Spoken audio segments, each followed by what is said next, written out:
In grammar, voice is the form of a verb that shows whether the subject is the doer or performer of the action or the recipient or sufferer of the action.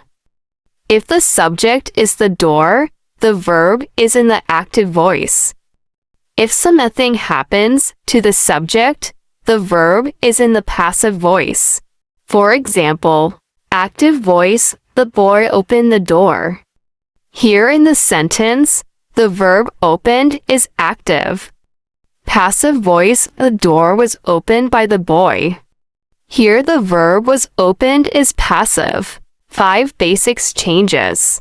There are mainly 5 basic rules while changing active voice to passive voice. 1. The object of active voice changes into subject of passive voice and is placed in the beginning of the sentence.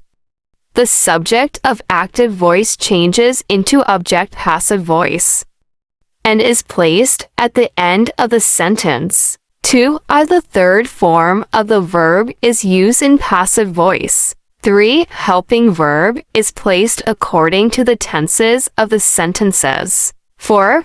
The preposition by is placed before the new object. 5. The subject of active voice, if it happened to be a pronoun, will change into the following.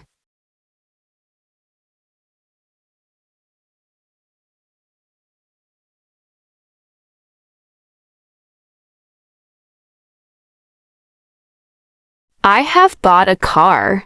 A car has been bought by me. She has sold house. House has been sold by her. He has solved questions. Questions have been solved by him. They have won the match. The match has been won by them. He has written an application. An application has been written by him. Has he killed the tiger? Has the tiger been killed by him? Has he done duty? Has duty been done by him? Why has she punished me? Why have I been punished by her? Why have they stolen money? Why has money been stolen by them?